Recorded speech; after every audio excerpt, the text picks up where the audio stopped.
Welcome to Full Embrace. We're Sommer and Michelle, two life coaches exploring life's messy beautiful and powerful moments together. every part of life. Embraced.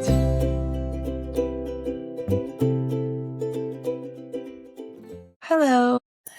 Hello. Oftentimes, Summer and I get together and we share what our receive experience was like that morning. So every morning is amazing for me. And oftentimes they're surprising what I receive from God. So this morning's prompt was the scripture, Matthew 3:17. This is my beloved Son, in whom I am well pleased. And then the facilitator asked us to receive that same relationship for ourselves that God has with Jesus. Do you want to share what you got somewhere? Sure. I wrote down God has delight and love for me every day, not just when I'm doing all the things right. Today, it's easy for me to believe this because I haven't done anything quote unquote wrong. I haven't disappointed anyone or myself. And then I asked, how do you want me to feel right now?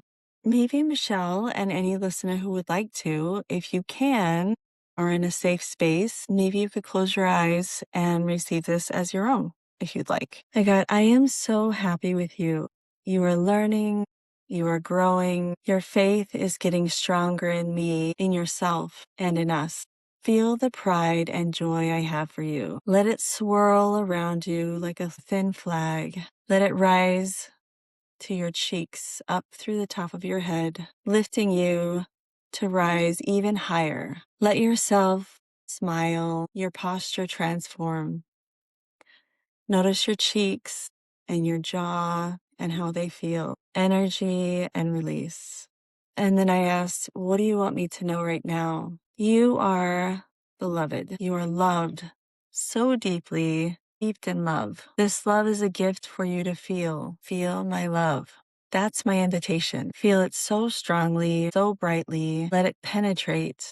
Sink deep into it. Let it pass completely through you. Swirl all around inside you and flow through you. This step is so important. If you try to skip it, not filling up with my love, you will get dried up and not have enough to share. Fill up, soak in it. That's how to become one with me. Wow. I just want to soak in it. It felt really good. Yeah. I love that you asked the question, how do you want me to feel right now? I don't think I've asked that question. That was not a prompt, but I think I was prompted Yeah. to ask that question. Yeah. Yeah. Yeah. That was lovely. Because I think we're motivated by feelings. So or we make choices based on how we think we'll feel. So why not ask God how they want you to feel? I don't think I've ever done that before, but I love it. Yeah. Yeah. My experience was surprising because Tyson asked us to recall a time we felt proud or proud of ourselves, accomplished. And what came up was really surprising for me. It was how pleased and proud I was in how I cared for my daughter in her last weeks of life. Yes, that just really surprised me. And then he said, think of someone else that you're proud of. And it was my daughter and how she lived with cancer. And I just was crying about it all. It was interesting how pleased I was with her life, how pleased I was with how I was with her at the end of her life. And then when I asked God, what do you want me to know? God said, you are my beloved daughter, in whom I am well pleased. Know how pleased I am with you, in you. I am well pleased with you in your life, Michelle. All of it, all of you. You bring me so much joy and love. And then this is my identity God's given to me, my lover. You are my lover, my beloved. How did that feel? It was interesting to go from, tears and having that feeling of being pleased and inspired by my daughter, and then allow God to also feel pleased about me. Just such a gift to receive that. And part of it was really easy for me to take the relationship Jesus has with God. That's what he's modeled. That's what is true about my relationship with God. So it was easy for me to put that on. I realize maybe it isn't easy for everyone to do that, but for me, that was an easy thing for me to take and receive. Did it allow you also to be proud of you? Well, it was interesting. Like, that was the memory that first came up when he was asking about when we felt proud or pleased with ourselves. So that was really surprising to me. And at the same time, it felt true. That was probably one of the hardest things I've done. And I just determined I was going to be there through it all. So maybe it's feelings. Maybe it's opening ourselves up to feeling, being curious about how God wants us to feel. When you first asked that question, it was interesting. My thought was, well, however you're feeling, that's how God wants you to feel, like exactly as you are right now in this moment. So I love that God wanted to give you more than that. Well, and I didn't get right away any, you should feel happy or you should do this. But It's because then, God doesn't should on us. right. But it was more, feel the pride and joy I have for you. And how many of us actually believe that's true? Well, we would never were taught to do that. Right. We were more likely, I mean, maybe some of us were, but I feel like what kind of gets ingrained is look for all of the ways God might be disappointed Mm. and then try and fix those. Well, and I think we can take the word of God in that framing, possibly because maybe that's how we were parented, or that was the way. Like, I've got these expectations for you, and you constantly don't meet them. So I think it would be easy to project that disappointment onto God. Like, God is just constantly disappointed in me. Right. And I did think about my own parenting as we went through this experience. And I was like, how often do I correct and teach in a way that is corrective instead of celebrate and tell my kids how pleased I am with them? Yes. I mean, we celebrate the wins or the successes or and I tell them I love them each night. Sometimes I'm able to put in how amazing they are sprinkled in throughout the day, but I don't know if they're like, "Oh, my mom is pleased with me." Mhm. My mom is proud of me all the time. Mhm. Yeah, and the power of that messaging, because we so often think we're not enough. We're displeasing people more often than we're pleasing people. Maybe part of that is because that's just how our brains are wired to find all the negative and keep us Mm. safe. As parents and kids, right? Yeah, Both. yeah, And I yeah. thought about the word disappointed, and I was like, you don't really say I'm appointed in you, right? Hmm. Pleased. I am Hmm. like so satisfied. I'm so Hmm. like it's all enough. I want to be able to express, Like you're enough. yeah, whatever you're doing is enough and you are enough all the time. And I remember this false belief coming up at one point when we were talking, and it was this idea that I was being measured all the time. Like I was being judged or measured against some standard. And God was like, nobody is measuring you. And then I was like, oh, the nobody.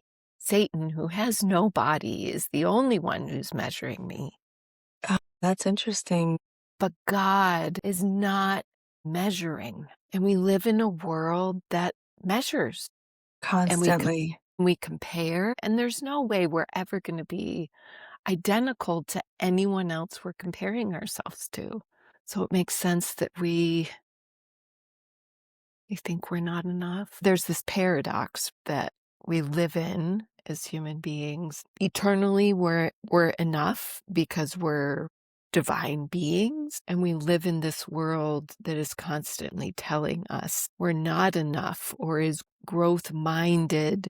We constantly have these desires that have yet to be met. So we're in this dichotomy of being enough and wanting more. Mm. So I think at some level, both of those are true. I'm enough and I'm not enough because I want more to life. I want to expand more. So at some level, I'm satisfied with where I'm at, and at the other level, I'm not. And can you hold both of those truths at the same time? Here's what I just thought. If we could get into a mindset of, I'm enough right now, I'm enough today, I'm enough right now, and tomorrow I can reach for more, and tomorrow's me will also be enough. But just like the coming back to, I'm enough. And I think once we get that we are enough, that we have enough, that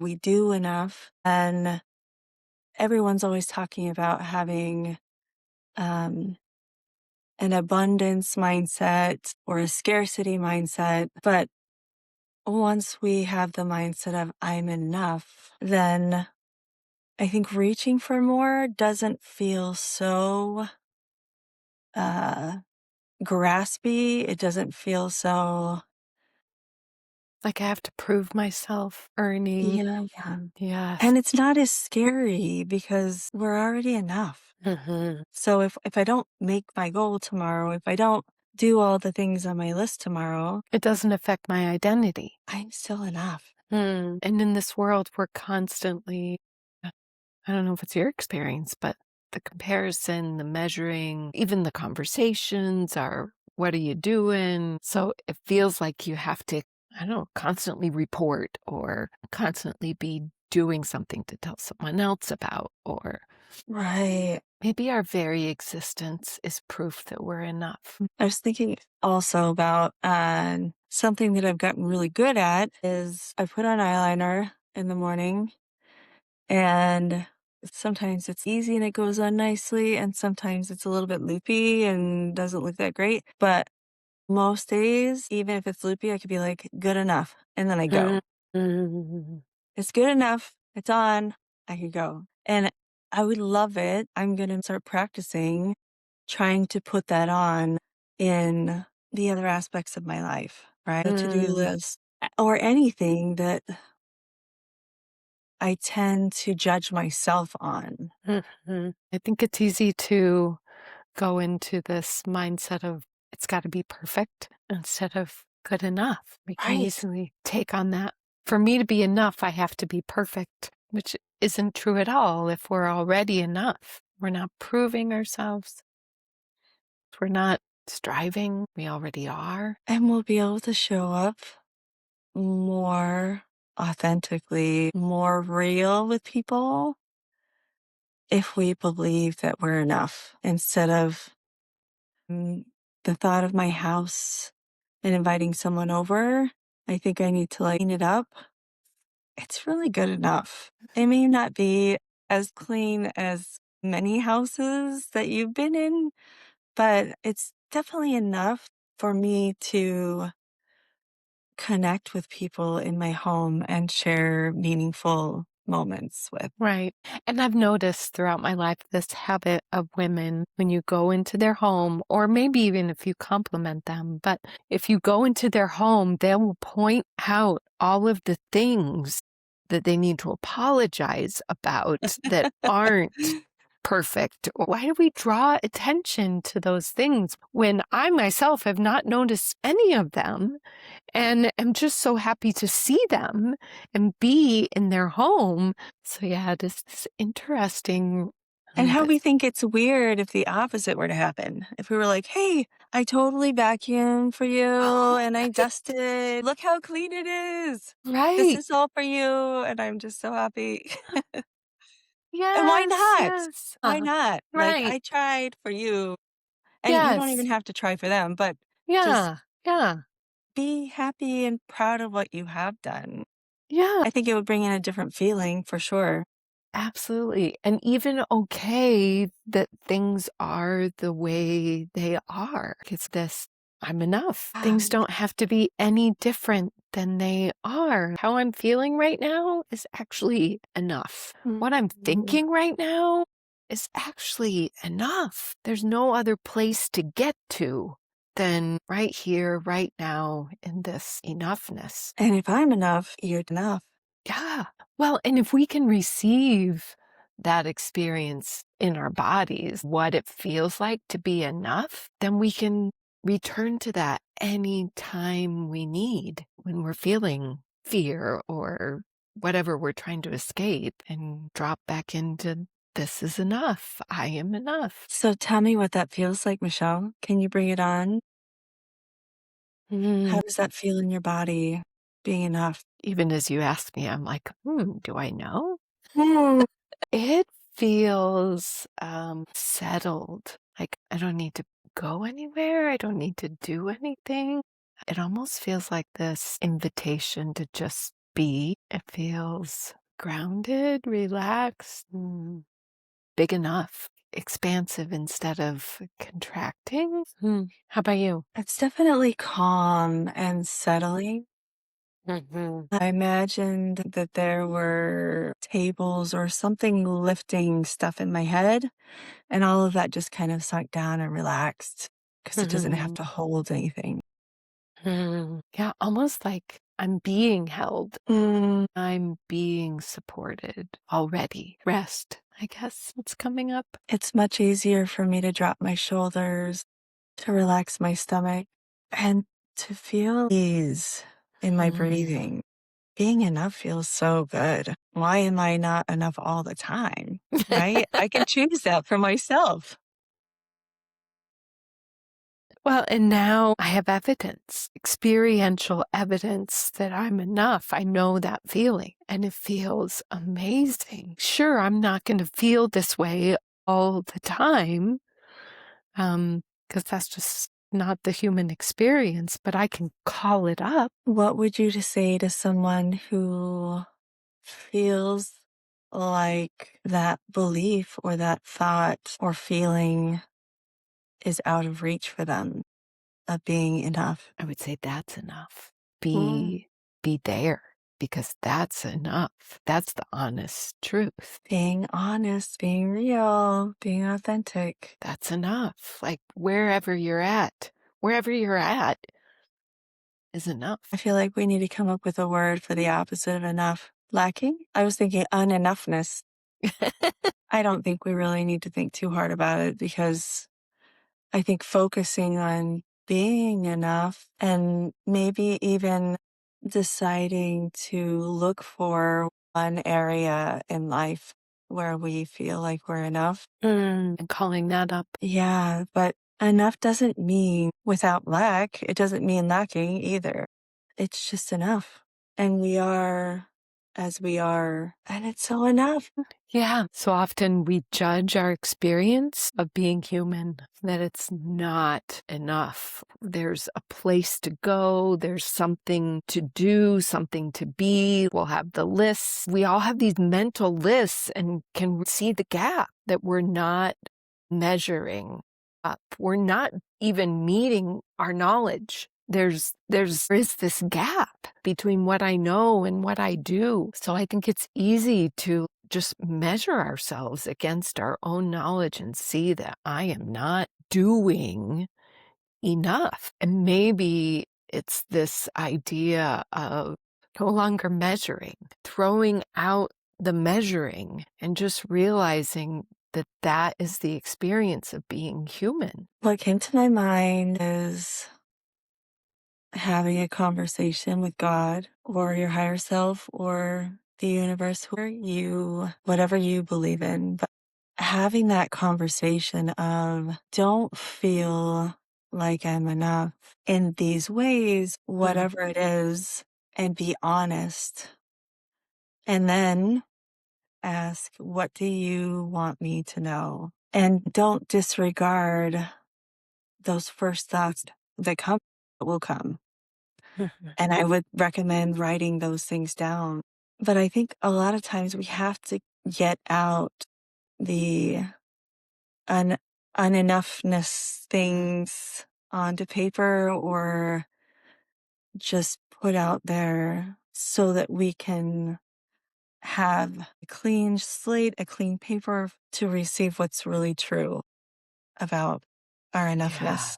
Yeah. I love that. I think it's an invitation to be real with ourselves and to be honest with ourselves. Like, I have all these beliefs. I have proof. I have evidence of all of these places where I have not measured up to expectations or who I even want to be, constantly falling short and saying, this is my experience of myself. You might not believe those are beliefs.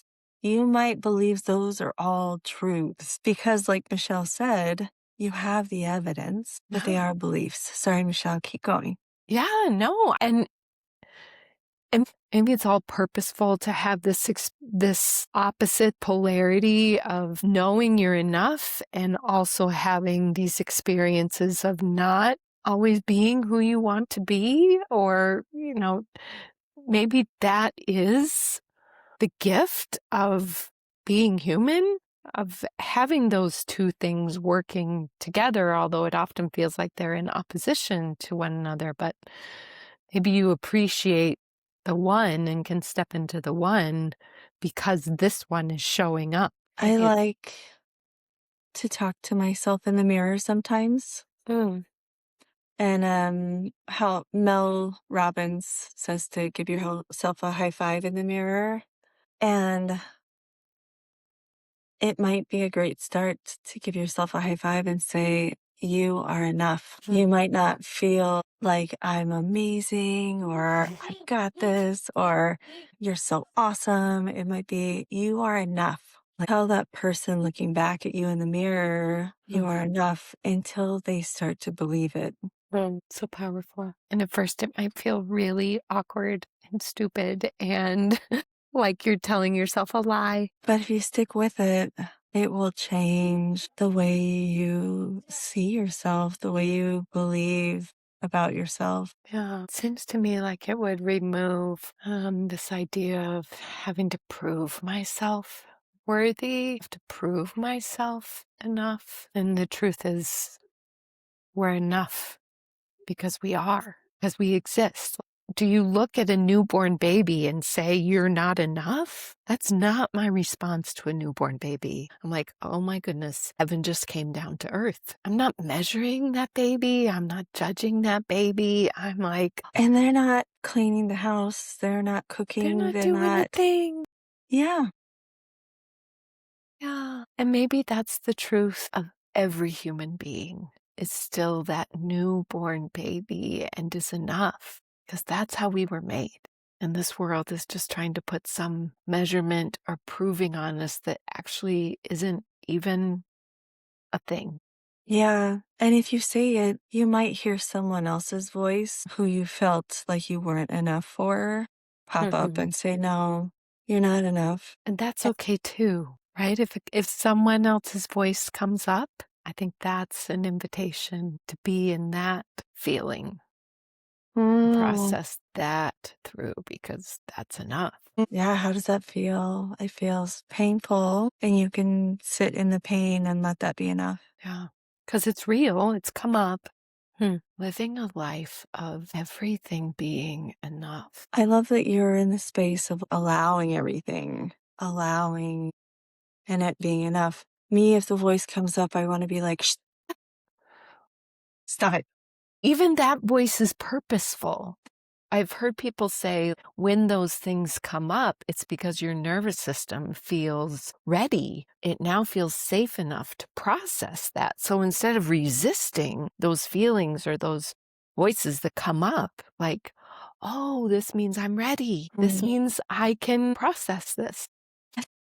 Before this last year, I was not a journaler. I tried to write things, but now I see so much power in it. And if something like that comes up for you, writing it out is amazing to look at and get out. It's a great processing tool to clear Mm, things and release and allow more space to open up for new ideas, new thoughts, new beliefs that you are enough. mhm, Yeah, for me, the writing it also makes what I'm writing more real. Like whether it's, uncomfortable emotions or, the beautiful ones, it makes it physical. So in my head, it makes it more real, like more legitimate, more substantial or important, or it's a way for me to value my own experience. Value and validate. And maybe that's what enough does. Maybe it's this practice of valuing our own human experience, valuing what we're feeling, what we're thinking. If I'm writing that down, just the writing it down in my head makes it important, makes it valuable. Because if I choose, I can go back and read it. Yeah, it brings a sense of value. You said it. Important. This is important. I am important. Right. Yeah. My emotions are. What would our life look like if we knew we were enough? I don't really know. I'm not currently living from that space, but I imagine you'd just be filling up all the time and pouring out freely. Kind of imagine society to have a lot less drama. Yeah, my life to have a lot less drama. So maybe it's a gift to ourselves that we can then give to everyone, anyone we choose. Time to practice enoughness. Yeah. I know songs often come into my head. I learned a song in camp when I was young. It was like, I'm a nut.